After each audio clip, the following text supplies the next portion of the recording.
We're moving in Monday, my sister grinned. Dad already approved. I reached for my phone. The security system pinged motion detected, trespassing recorded then. Sunlight streams through the bay windows of my parents' formal dining room, catching on crystal glasses like tiny prisms.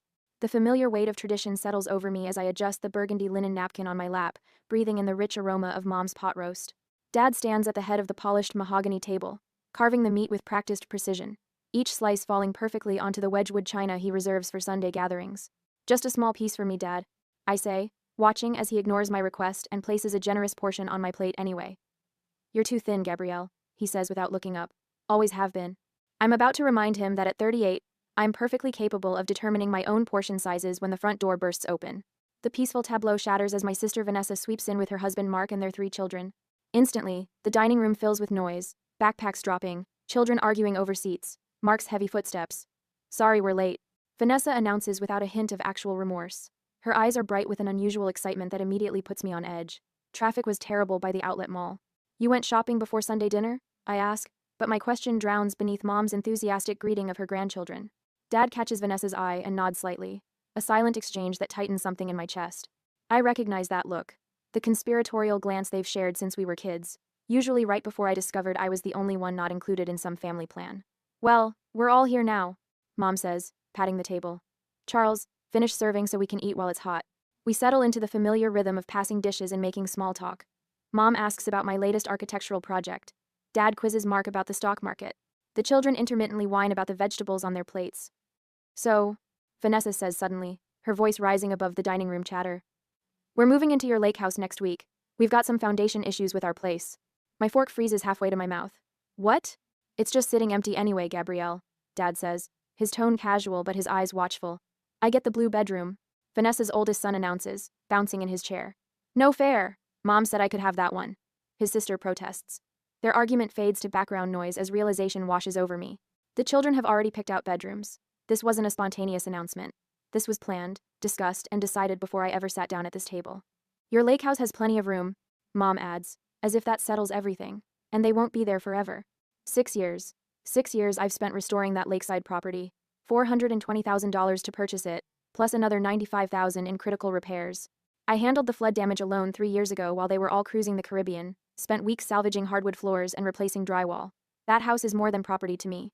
It's the place I rebuilt myself after my divorce, where I learned to fall asleep without checking locks 3 times, where I finally started breathing again. "Family needs to help family," Vanessa says, her voice taking on the practiced cadence of a speech she's rehearsed. "We'd do the same for you." It would only be for 7 months, until the foundation work is complete," Dad adds. Mark studies his plate, uncomfortable silence speaking volumes about his involvement in this plan. I set my napkin down beside my plate, a quiet gesture that draws everyone's attention. Something shifts inside me, a clarity that feels both surprising and long overdue.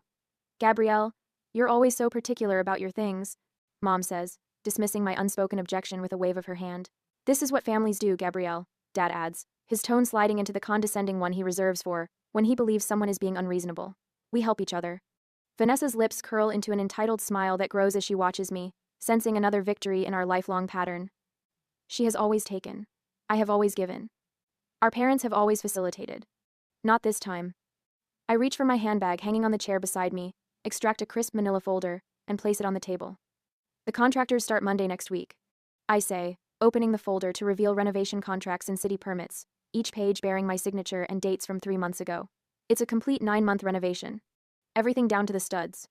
Silence descends over the table, thick and sudden. Dad's knife hovers over the roast. Mom's water glass remains suspended halfway to her lips. Vanessa's smile collapses.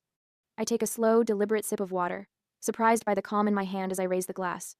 The crystal catches the light, throwing tiny rainbows across the tablecloth, beautiful, sharp-edged prisms that no one else seems to notice. Silence chokes the dining room as I watch realization bloom across my family's faces.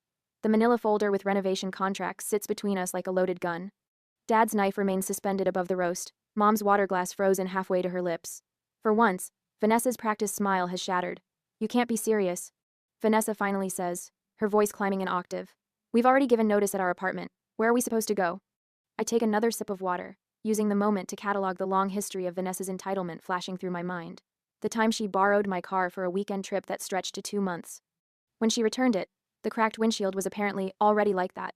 the small loan of $3,000 that somehow ballooned to 18 grand, still unpaid 6 years later. The spare key to my apartment I discovered she'd had made without permission when I found her using my shower one day. You'll have to find somewhere else, I say, my voice steadier than I expected. The contractors start Monday. Gabrielle. Dad sets down his carving knife, abandoning all pretense of continuing dinner. His corporate negotiator voice slides into place, the tone he reserves for difficult clients. Be reasonable about this. Your sister has 3 children. And foundation issues, Mom adds, nodding vigorously. You can't expect them to live in an unsafe house. I don't, I reply.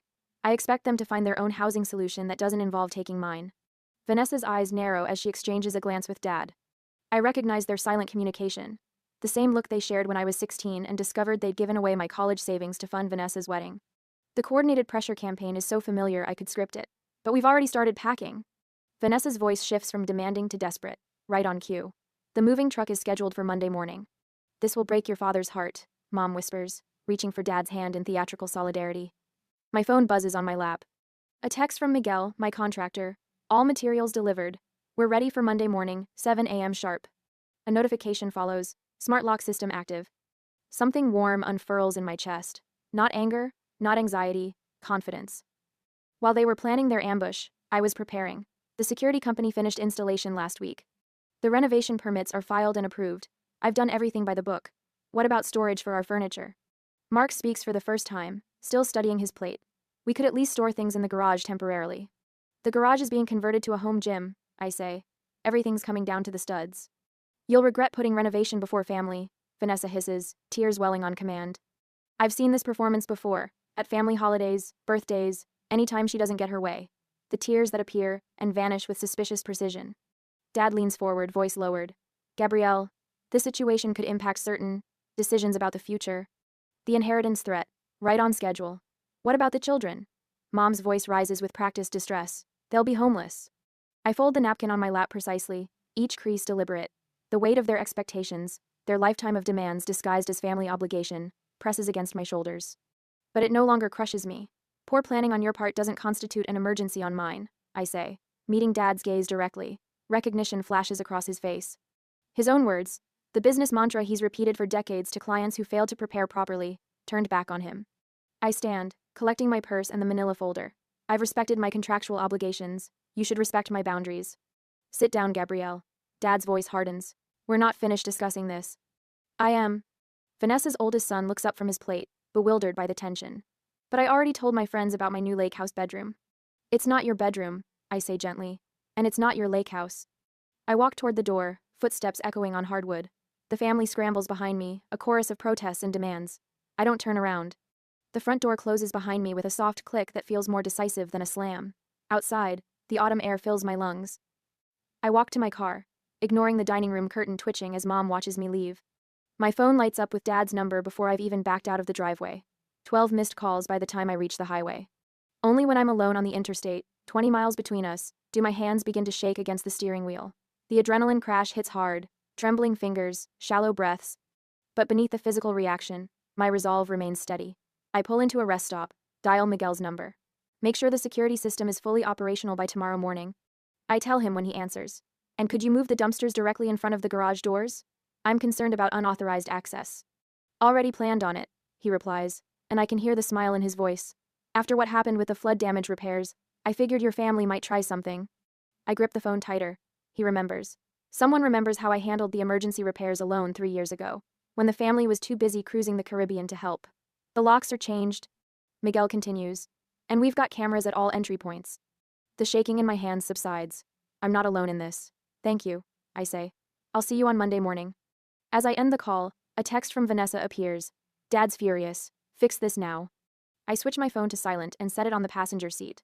The evening sky deepens to indigo above the highway as I pull back onto the road, heading home. Not to the lake house. That's becoming something else now. Something entirely mine. But to the apartment where I've learned to sleep through the night without checking the locks 3 times.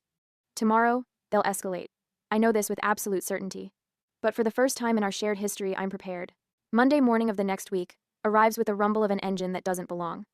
I pause at my kitchen window, coffee mug suspended halfway to my lips, watching a moving truck lumbering up my lakeside property's narrow gravel drive.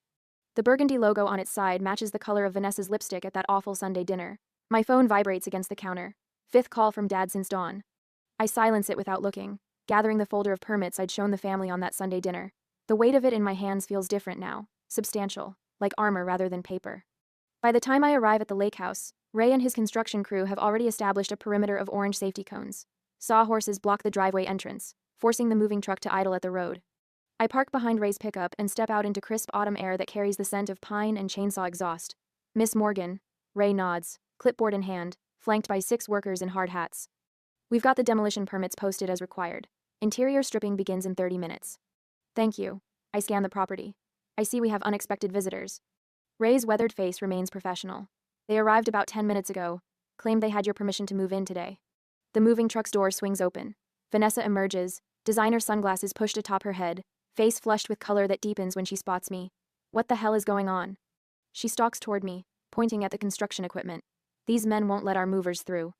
I meet her halfway, maintaining enough distance that her voice must carry across the yard. The security guard I hired stands attentively near Ray, his presence a calm reassurance. As I explained to you on Sunday last week, the renovation begins today. I hold up the permits. The property isn't habitable during construction. You can't be serious. Vanessa's voice rises, drawing stares from the workers. We've already given notice at our place. Where are we supposed to go? I withdraw an envelope from my bag. This might help. It's a 6-month contract for a storage unit, already paid in full. Fine. She stares at the envelope but doesn't take it. Storage? We need somewhere to live, not somewhere to store our stuff. Your housing isn't my responsibility, Vanessa. The words come easier than I expected. Your foundation issues didn't materialize overnight. You've had time to make arrangements. Her eyes narrow, searching my face for weakness. Finding none, she turns toward the house. I still have a key. We'll work around your little project. That won't work. I follow at a measured pace as she strides toward the front door. Vanessa jams her key into the lock. Nothing happens. She tries again, twisting harder. Welcome to Secure Home Systems, announces a robotic voice from the small speaker beside the door. Unauthorized entry attempt detected at main entrance, alerting property owner and security service. My phone chimes with the alert notification. Vanessa whirls to face me. You changed the locks? Last week. I nod toward the security cameras mounted discreetly at the roofline. The police have been notified about potential trespassing. Standard security protocol. Something breaks in her expression, the polished veneer cracking to reveal raw entitlement beneath. You can't do this to us. We're family. Family respects boundaries, I say, surprised by the steadiness in my voice. My phone rings. The security company, right on schedule. I answer briefly, confirming the alert was triggered by my sister, not an actual intruder. When I hang up, Vanessa has retreated to the moving truck. Through the windshield, I can see her gesturing wildly to Mark, who sits slumped in the passenger seat. Ray approaches, hard hat in hand. We're ready to begin when you are, Miss Morgan. Let's proceed. I sign his clipboard. The interior timeline is tight. I'd like the master bedroom suite demolished by Thursday. We'll make it happen. He hesitates. Your sister seems determined. Should we expect interference? Before I can answer, the moving truck engine roars to life. Instead of turning around, it lurches forward, bypassing the sawhorses by veering onto the lawn. It stops 20 feet from us, tires crushing ornamental grasses I'd planted last spring. The movers jump out, lowering the ramp at Ray's command, and begin unloading furniture. Vanessa emerges from the truck's cab, triumphant smile fixed on her face. Since you won't be reasonable, she calls, we'll just have to store things here temporarily. The yard will work fine until you come to your senses. The first piece, an ornate mahogany dresser that once belonged to our grandmother, thuds onto my lawn. Mark follows behind the movers, looking miserable but compliant. I don't move. Instead, I reach for my phone and dial a number saved yesterday. Lakeside Auction House? Yes, this is Gabrielle Morgan. I maintain eye contact with Vanessa as I speak. Yes, please proceed with pickup as discussed. Donate all proceeds to the foster youth program. Vanessa freezes, confusion replacing triumph. They'll be here within the hour, I confirm, ending the call. What auction house? Vanessa demands. The one I contacted yesterday, after dinner. I gesture toward the furniture accumulating on my lawn. I anticipated this move. Ray clears his throat. Miss Morgan, we need to begin demolition. Should we work around the furniture situation? No need. I hand him the final authorization forms. Everything on the property not secured inside storage sheds is being removed today. The rest of the day unfolds according to plan. Construction begins while furniture piles grow on my lawn. Vanessa alternates between threats and tears. Mark eventually convinces her to leave, promising they'll return tomorrow to fix this misunderstanding. 2 days later, on Wednesday, I receive the call I've been expecting. I'm standing in what was once the master bedroom, as workers remove the last of the drywall, revealing bare studs beneath. You heartless bitch! Vanessa's voice explodes through my phone. The auction truck took everything. That was heirloom furniture. I step outside to hear better over the construction noise. Then it should never have been dumped on property you don't own. Her scream resonates through the phone, but something has changed inside me. The calm I feel isn't forced, it's become my natural state. The boundary I've established feels right, necessary. I've kept all the documentation. I tell her when her tirade subsides. Photos of furniture abandoned on private property. Security footage of attempted unauthorized entry. The police report about trespassing warnings. The silence on her end speaks volumes. I've instructed the property management company about authorized visitors. I continue. You're welcome to schedule an appointment to see the renovation progress, with advance notice. Mom and Dad are coming to talk sense into you, she finally says, voice brittle with fury. I check my watch, then glance at the construction foreman who gives me a thumbs up. Perfect timing. Let them see exactly what they can't take from me. As I hang up, workers begin dismantling what would have been Vanessa's claimed master suite. The sledgehammer crashes through the remaining wall, sunlight suddenly flooding the space through the newly exposed frame. For the first time in years, I can breathe deeply here. The air smells of sawdust and possibility instead of obligation. The security system chimes, alerting me to vehicles approaching the property. I step onto the porch, building plans in hand, watching my parents' car roll to a stop beside the construction equipment. The demolition of the master bedroom walls concludes with perfect dramatic timing. I stand framed in sunlight streaming through bare wooden beams, ready to greet them on my terms. I straighten my hard hat and adjust the protective goggles, a smile playing at the corners of my mouth. Miss Morgan, where do you want the drywall stacked? Calls Rico, the site foreman. Along the east wall, I answer, pointing toward what used to be my grandmother's antique sideboard. Make sure it's covered if it looks like rain. Dad and Mom emerge from the car like cautious explorers stepping onto alien terrain. Dad's face hardens as he takes in the construction equipment scattered across what was once a manicured lawn. Mom's hand flies to her mouth as her eyes scan the property. What have you done? Dad's voice carries across the yard, competitive with the circular saw screaming through lumber nearby. I walk toward them with measured steps, work boots crunching on gravel. I told you, 9-month renovation, everything down to the studs. They follow me through the front door, and their footsteps falter at the threshold of what once was the living room. Exposed beams, gutted fireplace. Subfloor revealed where polished hardwood once gleamed. This is insanity, Mom whispers, her voice barely audible over the contractor's radio playing classic rock. You've destroyed it. I'm rebuilding it, I correct her. My vision, my timeline. Dad surveys the gutted space, his businessman's eyes calculating. Gabrielle, this is excessive. Stop this now and we can still make arrangements for Vanessa's family. I laugh, the sound bouncing off exposed studs. That's not happening. His face darkens with a familiar storm. You've never understood family obligation. I can cut you out of the will entirely. The threat hangs in the air. 6 months ago, it would have wounded me, sent me scrambling to appease him. Now, I just nod. You already did, I say calmly. When I refused to co-sign Mark's failed real estate deal last year. Mom gasps. Dad's face drains of color. Vanessa mentioned it during one of her attempts to get money for their down payment. I explain, picking up a set of blueprints from a makeshift table. Said you'd already rewritten the will to protect family assets. Her words, not mine. Mom's eyes fill with tears, the manipulative kind that once would have unraveled my resolve. Gabrielle, please, think of the children. I am, I reply, turning toward Rico. How's the children's reading nook coming along?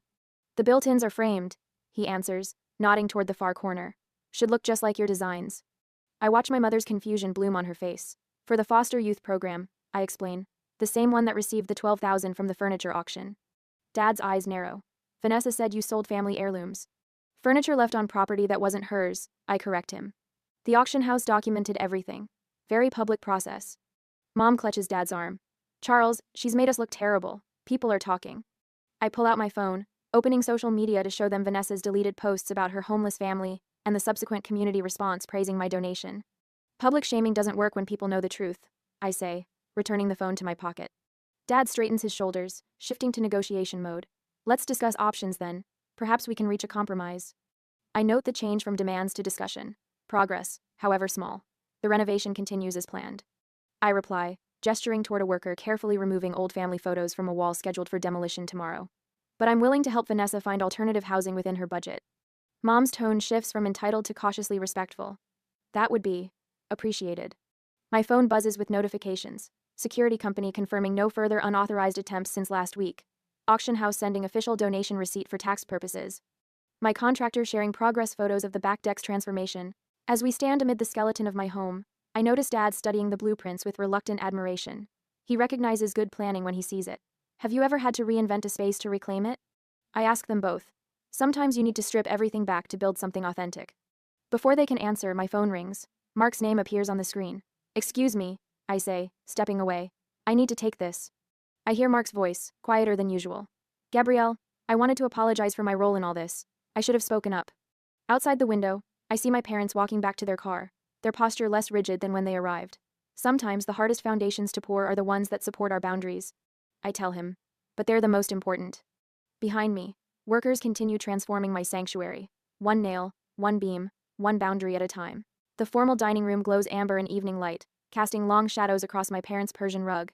The table setting feels like déjà vu, same burgundy napkins, same crystal glasses catching light in prismatic bursts, same tension hanging in the air like a storm front. 3 months into my lake house renovation, I accepted this dinner invitation knowing exactly what awaited me. "Your mother made her special pot roast," Dad says, carving the meat with practiced precision. His voice carries the forced casualness of a man about to negotiate a difficult business deal. "Just like you always liked." "It smells wonderful, Mom." I smooth my napkin across my lap, noting the extra place settings. "Are we expecting company?" Mom and Dad exchange a glance that I recognize all too well, the silent communication that preceded countless childhood disappointments. "We thought it would be nice to have a family dinner." Mom places a generous serving on my plate. "It's been difficult with everyone, scattered." The doorbell chimes. Dad's shoulders relax slightly. Reinforcements have arrived. "I'll get it," Mom says, patting Dad's arm as she passes. The moment she leaves, Dad leans forward. "Gabrielle, I've been talking with the Hendersons. You remember John, my golf partner? He thinks what you're doing is rather harsh." I take a slow sip of water.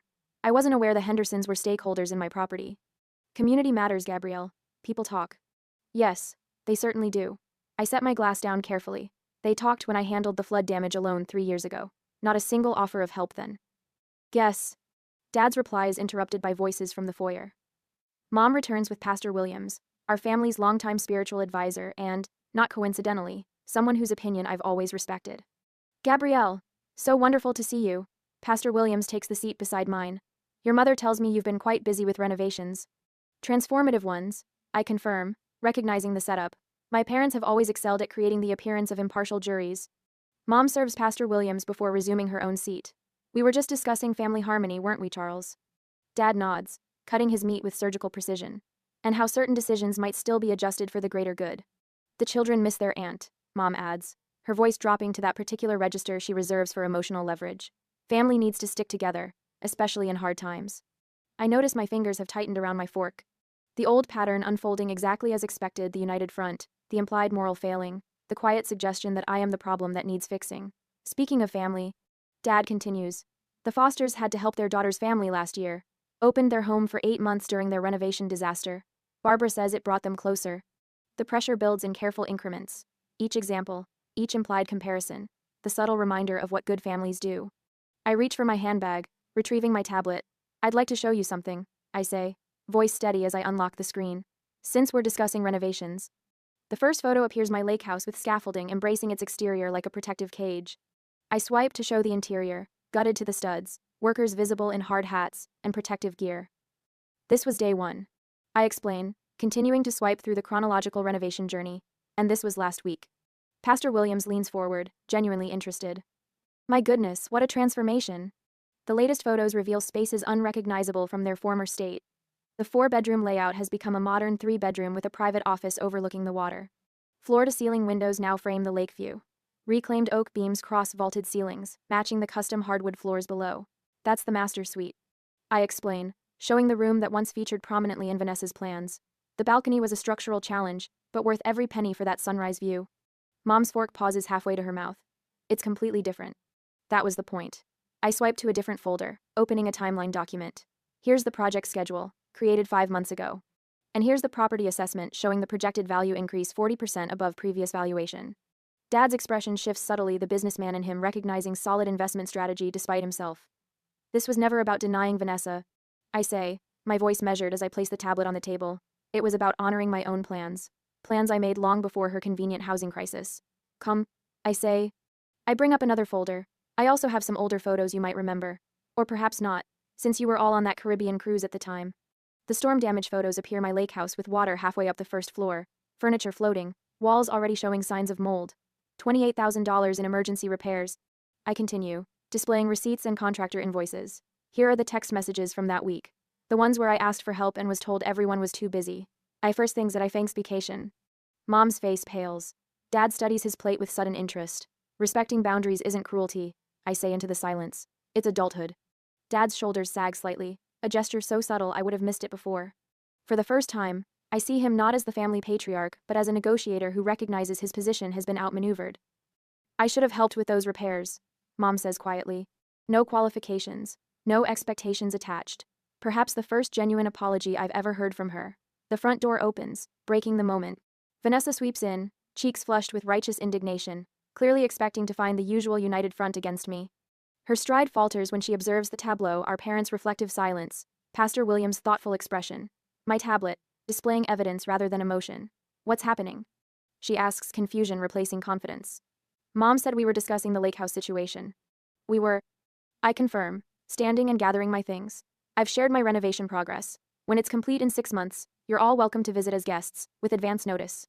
I extend a formal invitation card from my purse. The housewarming is scheduled for March 12th. I hope you'll all attend. The question hangs unspoken as I walk toward the door. Who will come? And on what terms? I drive away with surprising calm, watching my parents' house recede in the rearview mirror. Ahead, twilight settles over the lake, and I picture my property glowing with construction lights.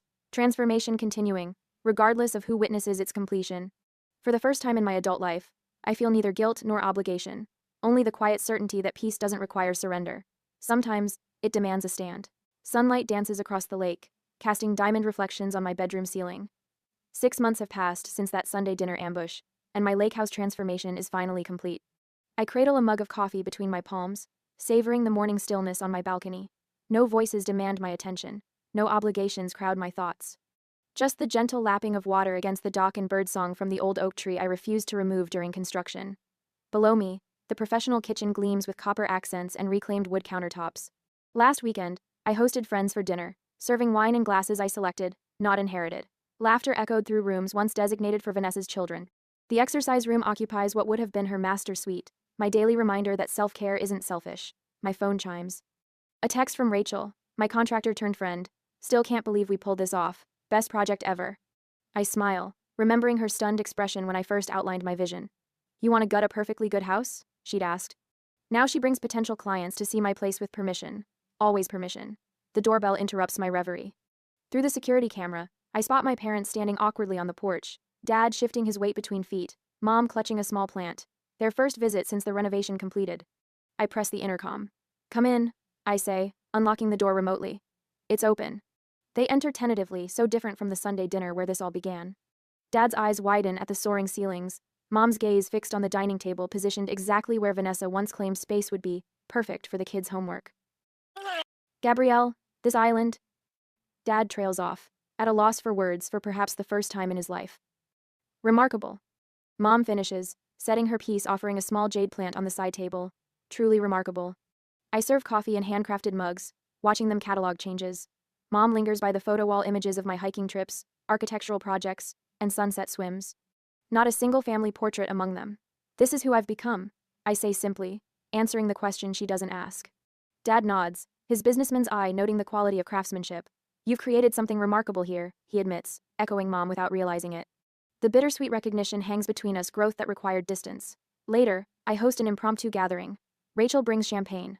The security company sends a gift basket with a card reading, "For our most respectful client." The auction house owner stops by, proudly sharing photos of the community center furnished with Vanessa's abandoned heirlooms. The foster youth program director cried when we delivered everything, he tells me. Said it was their first matching furniture set ever. My phone buzzes with a text from Vanessa. I'm sorry about the furniture. Can we talk? I consider her words, composing my response carefully. Dinner next month, bring dessert. No discussion about moving in. The boundary maintains both protection and possibility. After everyone leaves, Dad pauses at the door. Respecting boundaries isn't cruelty, it's adulthood, he says thoughtfully, quoting my words back to me. His acknowledgement feels like the final renovation completed. Evening settles as I walk alone to my dock. The sunset transforms the sky from gold to purple, colors rippling across the water's surface. My reflection appears solid, unwavering against the changing canvas above. Peace doesn't mean giving up boundaries. It means respecting them. And in this sanctuary completed by my own vision, I've found both. After listening to today's story, perhaps it has raised some new questions in your mind, or maybe it has brought back some old memories. Every day on Reddit, new experiences and moments create fresh stories, and they connect all of us. Everyone has their own unique journey in life, and we all try to understand the world in our own way. These kinds of moments remind us that we are all human, sometimes happy, sometimes sad, and always learning something new. If you enjoyed this story, feel free to share it with your friends.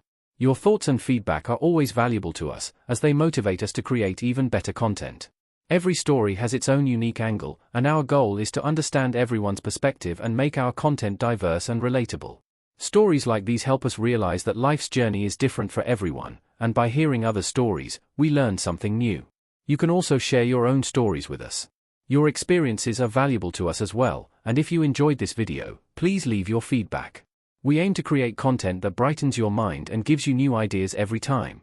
If you've already seen this video before, your feedback is still important. With every piece of feedback, we can improve our content and bring a new perspective to our viewers. Today, what we saw was just a small part of the many stories shared on Reddit and across the world.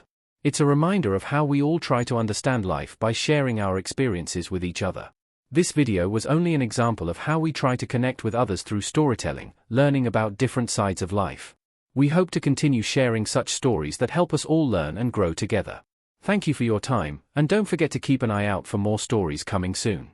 If you haven't already, please like and follow for more amazing content. Your support keeps us going, and we will strive to bring you more thought-provoking and heartwarming stories. Until next time, take care and stay curious. ****